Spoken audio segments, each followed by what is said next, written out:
వెళ్దాం. Second person Bandi Sanjay Kumar కరీంనగర్లో, అంటే ఆయన కరీంనగర్ ఎంపీగా అయ్యేంత వరకు కూడా సాధారణంగా జిల్లా స్థాయి నాయకుడు. ఎంపీగా అయిన తర్వాత ఆయన చేపట్టిన ప్రజా సంగ్రామ యాత్ర కానీ, ఎస్ఎస్సి పరీక్ష లీకేజ్లో ఆయన పాత్ర ఉందంటూ ఆయన అరెస్ట్ చేయడం, ఆయన వెంబడించడం కానీ, ఇవన్నీ రాష్ట్ర అధ్యక్షుడు కూడా అయ్యారు. ఇదంతా కొంచెం ఎలివేషన్కి వచ్చింది. బండి సంజయ్ వర్సెస్ కేసీఆర్ లేకుంటే బండి సంజయ్ వర్సెస్ బీఆర్ఎస్ అనే రకమైన ఒక అట్మాస్ఫియర్ క్రియేట్ అయింది. దుబ్బాక ఎన్నికల్లో గెలిపించారు అధ్యక్షుడిగా, హుజరాబాద్ ఉప ఎన్నికల్లో గెలిపించారు. ఈ మైలేజ్ వచ్చింది. ఇప్పుడు బండి సంజయ్ కూడా కేసీఆర్ని టార్గెట్ చేసినట్లు కనిపిస్తుంది. ఎందుకంటే నాగేశ్వర్ గారు నిన్న చూసాం మనం, విచారణ కమిషన్, విద్యుత్ కొనుగోలులో ఏర్పాటు చేసిన నరసింహారెడ్డి విచారణ కమిషన్ స్పందించింది. దానికి సంబంధించి కేసీఆర్కి వివరణ కోరుతూ లేఖ ఇచ్చింది. కేసీఆర్ వివరణలో అసలు దీనికి చట్టబద్ధత లేదు ఈ కమిషన్ కంటూ ఘాటుగా రిప్లై కూడా ఇచ్చారు. బాధ్యతల నుంచి తప్పుకోమని కూడా అన్నారు. దానిపై కేంద్ర హోంమంత్రి సహాయ మంత్రి హోదాలో ఉన్న బండి సంజయ్ రియాక్ట్ అయ్యారు. కేసీఆర్ ఏం మాట్లాడుతున్నావు, చట్టబద్ధత లేదంటావా, నరసింహారెడ్డి గొప్పతనం తెలుసా అంటూ కూడా రియాక్ట్ అయ్యారు.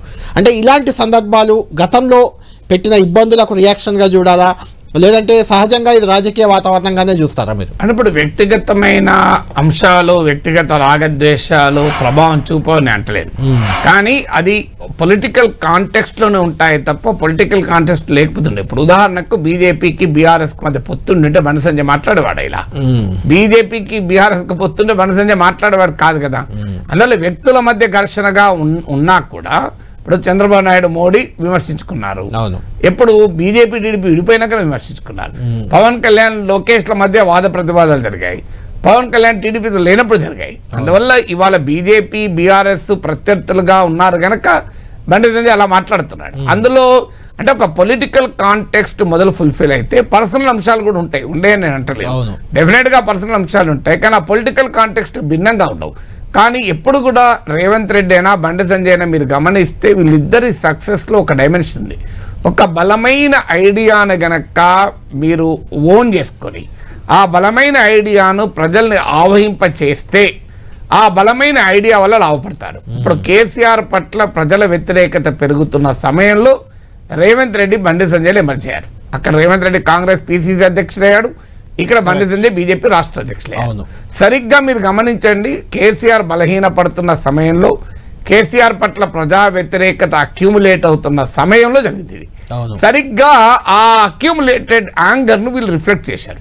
అంటే వీరే కాదు, మీరు ఊరు పేరు లేని వాళ్ళు కూడా ఆ కేసీఆర్ పట్ల ఉన్న కోపాన్ని, కేసీఆర్ పట్ల ఉన్న ప్రజల వ్యతిరేకతను వాయిస్ చేస్తే, ఎక్స్ప్రెస్ చేస్తే వాళ్ళు కూడా బలపడ్డారు. పొలిటికల్ గా అటు యూట్యూబ్ లు ఇలాంటి ఛానళ్ల ద్వారా కూడా చాలా మందికి బెనిఫిట్ అయింది. డెఫినెట్, ఎందుకంటే కేసీఆర్ పట్ల వ్యతిరేకత వాళ్ళ గొప్పతనం కాదు, అదే కేసీఆర్ వ్యతిరేకించే వాళ్ళ ఐడియాను పట్టుకున్న తర్వాత ఐడియా వల్ల లాభపడతారు. కరెక్ట్. ఆ ఐడియా ఏంటి? యాంటీ కేసీఆర్ అనే ఐడియా.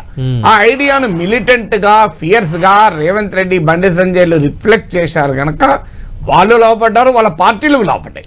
ఇలా కాంగ్రెస్ పార్టీ అధికారంలోకి రాగలిగింది, బీజేపీకి ఆ ఓటింగ్ పెరిగింది, సీట్లు పెరిగాయంటే కారణం అది.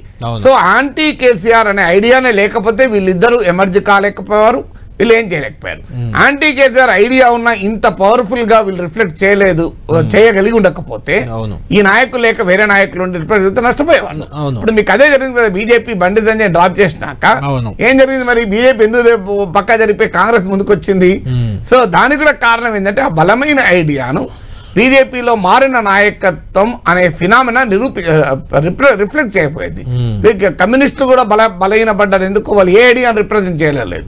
వాళ్ళు బలమైన కేసీఆర్ అనుకూల వ్యతిరేక ఐడియాను, ఇదివరకు ఒకప్పుడు పాలకవర్గాల మీద పోరాటం అని పెద్ద కసిని రిప్రజెంట్ చేసేవాళ్ళు. ఇప్పుడు మీకు 2004 టైంలో చంద్రబాబు నాయుడు ప్రభుత్వానికి వ్యతిరేకంగా ప్రపంచ బ్యాంక్ విధానాలపై పోరాటం అనే ఒక బలమైన ఐడియాను రిప్రజెంట్ చేశారు.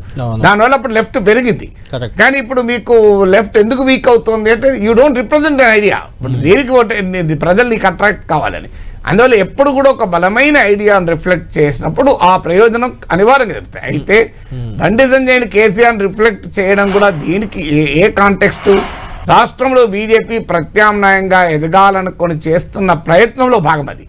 ఆ భాగం బండి సంజయ్కి ఉపయోగపడ్డది. వ్యక్తిగత రాగద్వేషం కన్నా కూడా బండి సంజయ్కి కేసీఆర్ అంతకుముందు వ్యక్తిగత పంచాయతీ లేదు కదా, పర్సనల్ పంచాయతీ ఏం లేదు.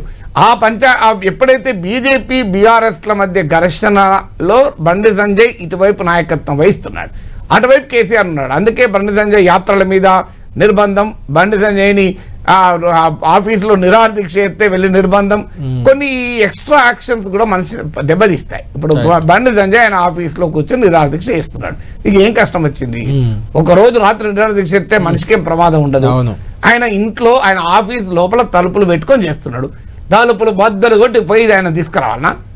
ఏం అవసరం నాకు నిజంగా అర్థం కాదు. అలాంటి డెఫినెట్ గా కేసీఆర్ నష్టం జరిగింది. ఆ నిర్బంధం అనేది ప్రజలు ఆకర్షించరు, ఆధిపత్యము అహంకారము ప్రజలు ఆకర్షించరు. నీకు బండి సంజయ్ ఏదో ప్రజా సంగ్రహం యాత్ర చేస్తున్నాడు, అసలు రోడ్డు మీద నువ్వు నడవద్దు, నీ యాత్రలు చేస్తుంటే ప్రజాస్వామ్యం తెలంగాణ ఉద్యమం తెలంగాణ పట్టుకుని వచ్చిందా? గీతన వచ్చింది కదా. ఇప్పుడు ఆయన జనగాం దగ్గర యాత్ర చేస్తున్నాడు, ఏం శాంతి భద్రతల సమస్య వచ్చిందా? మీకు సుప్రీంకోర్టు జడ్జిమెంట్లు ఉన్నాయి, public order is not land order అని. ల్యాండ్ ఆర్డర్ అనేది శాంతి భద్రతల సమస్య వేరు, పబ్లిక్ ఆర్డర్ వేరు.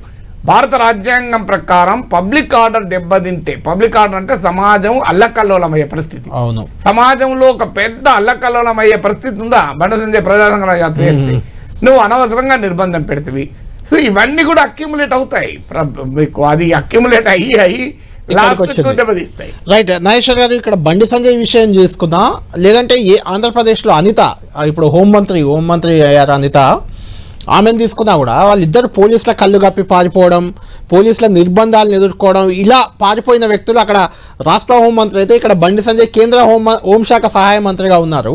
అంటే ఆ కసి, ఆ ద్వేషం ఏమైనా పెట్టుకొని కేసీఆర్పై విచారణలు కానీ ఇంకేం కానీ ప్రభుత్వాలపై అలాంటి వాటిని కొంత ఇనిషియేట్ తీసుకునే అవకాశం ఉంటుందంటారా? అదే అల్టిమేట్ గా మోడీ ప్రభుత్వ నిర్ణయం పైన ఉంటుంది కదా. అంటే మనకు బండి సంజయ్ ఇండిపెండెంట్ కాదు కదా. ఇప్పుడు అమిత్ షా నిర్ణయం లేకుండా బండి సంజయ్ ఏం చేయలేదు, చంద్రబాబు నాయుడు నిర్ణయం లేకుండా అనిత ఏం చేయలేదు.